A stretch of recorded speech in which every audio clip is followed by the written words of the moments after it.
इस पार्ट की स्टार्टिंग वहीं से होती है जहां तांग वुटोंग ने उस पाउच को युहाओ को दे दिया होता है। तो युहाओ इस पाउच को खोलते हुए कहता है, ये तो काफी अजीब है और आखिर क्लियर स्काई सेक्ट के सेक्ट लीडर मुझे क्यों पाउच देंगे। और तांग वुटोंग कहती है कि युहाओ तुम इसे किसी भी हालत में नहीं खोल सकते हो, लेकिन अगर तुम इसे खोलते हो तो ये टूट जाएगा क्योंकि फर्स्ट फादर ने इसके ऊपर अपनी मेंटल सील लगा रखी है और एक बारी जो तुम्हारी मेंटल पावर एक निश्चित लेवल पर पहुंच जाए तो तुम उनकी सील को तोड़ के इसे ओपन कर सकते हो। तो युहाओ इसे देखते हुए थोड़ी हैरानी के साथ कहता है, प्रेजेंट में मेरे लिए इस सील को ब्रेक करना पूरी तरीके से नामुमकिन है और मेरे कल्टीवेशन की जो स्पीड है उसके हिसाब से मैं इसे स्प्रे टेम्परर पर पहुंच जाने के बाद ही खोल पाऊंगा। और तभी तांग वुटोंग कहती है कि ठीक है, अब मैं यहाँ से चलती हूँ। तो युहाओ पूछता है कि क्या हम सच में साथ में कल्टीवेट नहीं करने वाले हैं। तो तांग वुटोंग कहती है कि नहीं, हम इस बारे में सब कुछ सेटल हो जाने के बाद में ही बात करेंगे। और इतना कह के तांग वुटोंग यहाँ से चली जाती है और यहाँ पर बस अकेला युहाओ ही रह जाता है और ये सोचते हुए मन में कहता है, हम कल तक भाई थे लेकिन आज हम लवर्स बन गए हैं, लेकिन अब भी हमारे रिलेशनशिप में कुछ ऐसा है जिसे डिस्क्राइब नहीं किया जा सकता है और मुझे लगता है कि शायद हम दोनों को ही समय की जरूरत है एक दूसरे को पूरी तरीके से एक्सेप्ट करने के लिए। और फिर हम कुछ समय बाद का सीन देखते हैं जहाँ पर युहाओ सो रहा होता है और ये नींदों में तांग वुटोंग का नाम बड़बड़ा रहा होता है और ऐसे ही बड़बड़ाते हुए सुबह हो जाती है और जैसे ही युहाओ गेट के खटखटाने की आवाज सुनता है तो इसे ऐसा लगता है कि तांग वुटोंग आई होगी। तो ये जल्दी से भागते हुए जाके गेट खोलता है, लेकिन वहाँ पर तो प्रिंसिपल यान होते हैं जो कहते हैं कि आखिर तुम्हारी तांग वुटोंग यहाँ पर कौन है। और छोटू लगता है कि कल रात के बाद तुम्हारा दिमाग घास चरने चला गया है। और हेडमास्टर यान की बातों को सुनकर युहाओ मुंह बनाते हुए कहता है, हेडमास्टर यान गुड मॉर्निंग। तो हेडमास्टर यान हंसते हुए कहते हैं कि तुम्हें बधाई हो जो तुम्हें कभी भी पता नहीं चला कि वोंग डोंग एक लड़की थी। और इनकी बातों को सुनकर युहाओ थोड़ा हैरान होता है और कहता है कि आपकी बातों को सुनकर ऐसा दिखता है कि हेडमास्टर आप इसके बारे में काफी पहले से जानते थे। तो हेडमास्टर यान कहते हैं कि हाँ बिल्कुल मैं जानता था और ना सिर्फ मैं अकेला जानता था, यहाँ तक कि मुलाव भी शुरुआत से ही जानते थे। और इस बात को सुनकर युहाओ के काफी तगड़े वाले होश उड़ जाते हैं और युहाओ कहता है, तो फिर आपने ये मुझे पहले क्यों नहीं बताया, और यहाँ तक कि तो आपने मुझे एक ही रूम में उसके साथ अकेले रहने दिया। तो हेडमास्टर यान कहते हैं कि मुझे विश्वास है कि तुम्हें भी पता होगा कि तांग वुटोंग क्लियर स्काई सेक्ट से है और निश्चित रूप से भविष्य में वही सेक्ट लीडर की पोजीशन को इनहेरिट करने वाली है, क्योंकि श्रेक्स एकेडमी के क्लियर स्काई सेक्ट के साथ काफी करीबी रिश्ते हैं। और यहाँ तक कि मुलाव भी उनके मामलों में आज तक बीच में नहीं पड़े, क्योंकि उन्हें भी पता था कि वहाँ के सेक्ट लीडर की स्ट्रेंथ उनसे कहीं ज्यादा है। इसलिए ही मुलाव भी उनसे अपने रिश्ते खराब नहीं करना चाहते थे। इसलिए ही हम तांग वुटोंग की आइडेंटिटी को एक्सपोज नहीं कर सकते थे। और चलो यहाँ से अब चलते हैं, सभी लोग ही हमारे लिए इंतजार कर रहे हैं। और इस बात को सुनकर युहाओ चौंक जाता है और कहता है कि क्या मेरे लिए इंतजार कर रहे हैं। तो हेडमास्टर यान कहते हैं, हाँ बिल्कुल, क्योंकि कल रात तुमने सभी को काफी ज्यादा आकर्षित किया है और क्या तुम नहीं चाहते हो कि हमें भी पता चले। और तो और मास्टर जुआन ने स्पेशली मुझे ऑर्डर दिया है इस मीटिंग को सिर्फ और सिर्फ तुम्हारे लिए। उसके बाद हमें सी गॉड पवेलियन का सीन दिखाया जाता है जहाँ पर पहले से ही एल्डर्स उपस्थित होते हैं। और मास्टर जुआन हंसते हुए कहते हैं, युहाओ आखिर तुम यहाँ पर आ ही गए। तो युहाओ माफी मांगते हुए कहता है, मुझे माफ करना एल्डर जुआन, जो मेरी वजह से आप सभी को इंतजार करना पड़ा।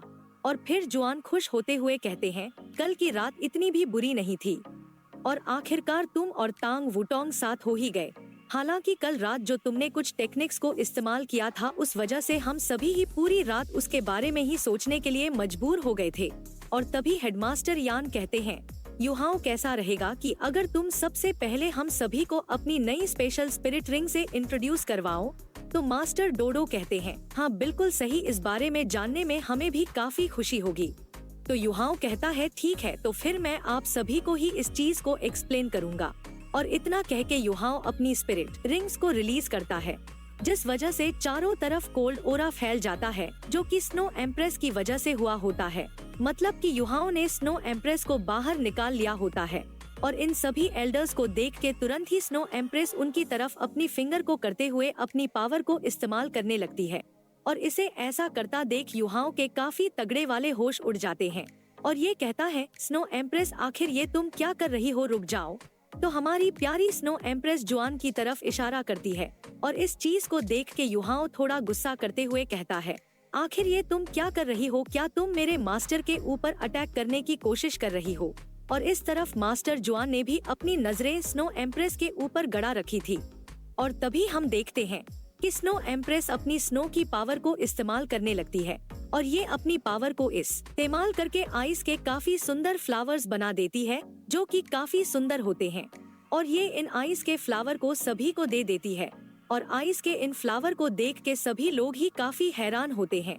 और इस चीज को देख के युहाओ भी हंसते हुए कहता है, स्नो एम्प्रेस तुमने तो मुझे डरा ही दिया था और मुझे ये लगा था कि तुम मास्टर जुआन के ऊपर अटैक करना चाहती हो। और फिर स्नो एम्परर ये आया करते हुए कुछ कहती है और तभी यहाँ से स्नो एम्प्रेस का जो कोल्ड ऑरा था वो भी गायब हो जाता है और स्नो एम्प्रेस जाके बड़े आराम से युहाओ के कंधे पर बैठ जाती है। और फिर ये कहता है कि इसका नाम स्नो गर्ल है और ये वही स्नो गर्ल है जो कि इस दुनिया के 10 सबसे ज्यादा पावरफुल बीस्ट में जिसकी गिनती होती है। और युहाओ की इस बात को सुनते ही सी गॉड पवेलियन के अंदर बैठे हर एक एल्डर को झटका सा लगता है और सभी के मन में बस एक ही बात चल रही होती है, आखिर ये बच्चा क्या क्या करने वाला है, क्योंकि इसके पास तो पहले से ही स्नो एम्परर थी लेकिन अब तो इसके पास एक और आ गई है और ये तो उससे भी 4 कदम आगे की है क्योंकि इसकी गिनती दुनिया के 10 सबसे ज्यादा पावरफुल बीस्ट के मामले में तीसरे नंबर में आती है। और फिर युहाओ अपने बात को आगे बताते हुए कहता है, मेरी जो ऑरेंज गोल्ड स्पिरिट रिंग है वो इसी से हुई है और अगर मैं इसे क्लासिफाई करता हूँ तो मैं इस जैसे टाइप को स्पिरिट सोल नाम दूंगा और ये एक स्पेशल स्पिरिट सोल है जो कि इस दुनिया में सिर्फ अभी मेरे पास ही है। इसलिए इस इंसिडेंट को मैं सबको शुरू से बताना शुरू करता हूँ और क्योंकि ये मेरे पर्सनल सीक्रेट से रिलेटेड है तो मैं आप सभी को बताता हूँ कि मेरे मेंटल सी के अंदर ओरिजिनली एक टीचर थे। और युहाओं की इस बात को सुन के सभी लोगों के काफी तगड़े वाले होश उड़ जाते हैं और मास्टर जुआन काफी हैरान होते हुए कहते हैं, इस लड़के के पास तो सीक्रेट्स के ऊपर भी सीक्रेट्स हैं और ना जाने ये लड़का आगे क्या क्या करने वाला है और किसकी किसकी बजाने वाला है। और इस तरफ युहाओ अपनी बात को बताते वक्त काफी अच्छे से जानता था कि अगर वह स्पिरिट सोल के बारे में बताना पड़े तो ये अपने टीचर गॉड एलेक्स का सीक्रेट को छिपा नहीं पाएगा। और फिर ये सभी को सब कुछ बताने लगता है सिवाय एक हिस्से को छोड़ के जहाँ वो स्काई ड्रीम आइस वार्म से मिला था। और स्काई ड्रीम वाली बात को छिपाते हुए ये बताता है, जब इसने घर को छोड़ दिया था तब ये स्टार डू फॉरेस्ट के अंदर इंजर्ड हो गया था और वहीं पर इसकी मुलाकात गॉड एलेक्स से हुई थी। और जब ये आइस चिडोनी बेड के ऊपर खतरे में था तो वह स्नो एम्प्रेस के साथ फ्यूज हो गए एक अद्भुत संरचना का निर्माण करने के लिए। और ये सब कुछ गॉड एलेक्स के एक्सेस माइंड के फ्लेम की वजह से ही हो पाया था। और फिर युहाओ मास्टर जुआन और बाकी के एल्डर्स के स्नो एम्प्रेस को लेके जो सवाल थे उनके आंसर देने लगता है। और फिर युहाओ कहता है, मुझे विश्वास है कि एक इक्वली पावरफुल और कंपैटिबल स्पिरिट सोल का होना सबसे बेस्ट मेथड है क्योंकि इसमें स्पिरिट बीस्ट को मारने की जरूरत नहीं पड़ेगी और ये बस उस स्पिरिट बीस्ट की इच्छा के ऊपर डिपेंड करेगा कि वो किसी की स्पिरिट रिंग बनना पसंद करेगा या नहीं। और तभी मास्टर जुआन कहते हैं, युहाओ तुम इस बारी जो लौट के आए हो, तुम सच में अपने साथ मेरे लिए काफी बड़े सरप्राइज लेकर आए हो और स्पिरिट सोल की एग्जिस्टेंस स्पिरिट मास्टर वर्ल्ड के पूरे स्ट्रक्चर को बदल के रख सकती है। और फिर युहाओ कहता है, मैं हमारी अकेडमी को सीलिंग कॉन्ट्रैक्ट स्पेल के जो चेट्स होते हैं उन्हें देने के लिए तैयार हूँ। और युहाओ की इस बात को सुनकर सभी एल्डर्स काफी ज्यादा चौंक जाते हैं और जुआन कहते हैं कि युहाओ तुम्हें पहले इस बारे में अच्छी तरीके से सोच लेना चाहिए। तो युहाओ कहता है, जुआन एल्डर्स मैं पहले ही इस बारे में काफी सोच चुका हूँ और मैं तो वैसे सिर्फ एक अनाथ लड़का था और बिना श्रेक्स अकेडमी के मैं आज वहाँ नहीं खड़ा होता जहाँ पर आज मैं खड़ा हूँ। और स्पिरिट हॉल की जो रिसर्च है वो स्पिरिट मास्टर वर्ल्ड के लिए काफी ज्यादा इम्पोर्टेंट है, लेकिन ये कुछ ऐसा भी नहीं है जिसे मैं अकेला कर सकूं। और सिर्फ अकेडमी की फैसिलिटी ही स्पिरिट सोल्स को पूरी तरीके से अस्तित्व में ला सकती है।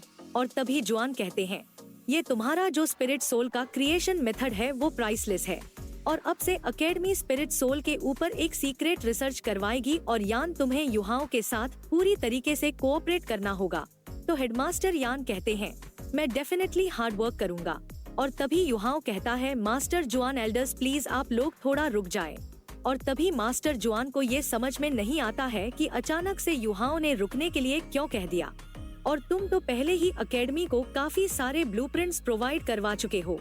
और मुझे ये भी डर है कि स्पिरिट सोल का ये जो क्रिएशन मेथड है ये काफी ज्यादा प्रेशियस है। तो युहाओं मास्टर जुआन को मनाते हुए कहता है, मास्टर जुआन, अगर किसी बाहरी व्यक्ति को पता चला कि ये सिर्फ मेरे अकेले के पास ही क्रिएशन मेथड है तो मैं काफी बड़े खतरे में पड़ जाऊंगा। और असल में तो मैं एकेडमी को मेरे लिए जोखिम उठाने दे रहा हूँ, जिससे कि मैं बाद में इस क्रिएशन मेथड के जैसे खतरे में ना पड़ूं। और तभी जुआन कहते हैं, बच्चे, अब कोई हैरानी नहीं है कि मुलाव तुम्हें इतना ज्यादा पसंद क्यों करते थे। और युहाओं के बार बार जोर देने की वजह से आखिरकार एल्डर्स इस क्रिएशन मेथड को एक्सेप्ट करने के लिए सहमत हो ही जाते हैं। और युहाओं ने इस इंफॉर्मेशन को मुलाव के नाम पर कंट्रीब्यूट किया होता है। और सी गॉड पवेलियन की इस मीटिंग के खत्म होने से पहले मास्टर जुआन एक लास्ट चीज को अनाउंस करते हैं और ये कहते हैं, किसी गॉड पवेलियन के मास्टर के रूप में मैं तुम्हें आज से मेरी पोजीशन के लिए फ्यूचर सक्सेसर के रूप में अपॉइंट करता हूँ और तुम मेरे बाद सी गॉड पवेलियन के अगले मास्टर बनोगे। और इस बात को सुनकर युहाओं काफी चौंक जाता है और ये कहता है कि जुआन, पक्का आपसे गलती हो गई होगी, मैं इसके लिए बिल्कुल भी क्वालिफाई नहीं हूँ। तो जुआन कहते हैं कि क्यों नहीं, और मैं निश्चित रूप से तुम्हें बता सकता हूँ कि यहाँ पर ऐसा कोई भी नहीं है यहाँ तक कि मैं खुद भी नहीं जिसने तुम्हारे जितना एकेडमी में कंट्रीब्यूट भी किया हो। लेकिन ईमानदारी से कहूँ तो एक और चीज है जो मैंने तुम्हें पहले कभी नहीं बताई, कि जब मुलाव जिंदा थे तभी से उन्होंने अपना सक्सेसर बनाने का सोच लिया था। और क्योंकि मुलाव नहीं चाहते थे कि तुम्हें अभी ये पता चले, इसलिए हम सभी ने तुम्हें इस बारे में नहीं बताया और तुम्हें अंधेरे में रखा। और इस बात को सुनकर युहाओं थोड़ा सा हैरान होता है और मन में कहता है कि मुलाव, मैं हमेशा से यही सोचता था कि सक्सेसर की जो पोजीशन होगी वह निश्चित रूप से सीनियर सिस्टर को ही मिलेगी। और तभी जुआन कहते हैं, मेरी तरफ देखने की कोई जरूरत नहीं है, क्योंकि सी गॉड पवेलियन के अंदर मैं अकेला डिसीजन नहीं लेता हूँ। इसलिए सभी लोग अपना हाथ उठाएं अगर आप लोग मेरी बात से सहमत हैं।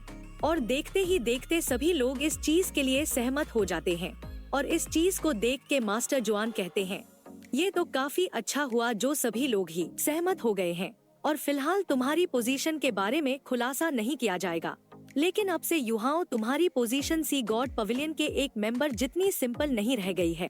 और इनकी बातों को सुनकर युहाओं हैरान परेशान होते हुए मन में कहता है, मैंने बिल्कुल भी नहीं सोचा था कि अचानक से मेरी रिस्पॉन्सिबिलिटीज इतनी ज्यादा बढ़ जाएंगी। और मुलाव, मैं ये भी कभी नहीं जान पाया कि आपने मुझसे इतनी ज्यादा एक्सपेक्टेशंस लगा रखी थी। मैं पक्का कड़ी मेहनत करूंगा और इसका परिणाम जो भी हो, लेकिन मैं अपना बेस्ट दूंगा और आपको निराश नहीं होने दूंगा। तो दोस्तों, सोल लैंड 2 के अगले पार्ट में एंट्री होगी वांग क्वियर की और उसके गॉड किंग तांगसन से उसके क्या नाते हैं और वो तांग वुटोंग की रिलेशन में क्या लगता है, ये सब देखेंगे अगली वीडियो में। तब तक के लिए बाय बाय, टेक केयर।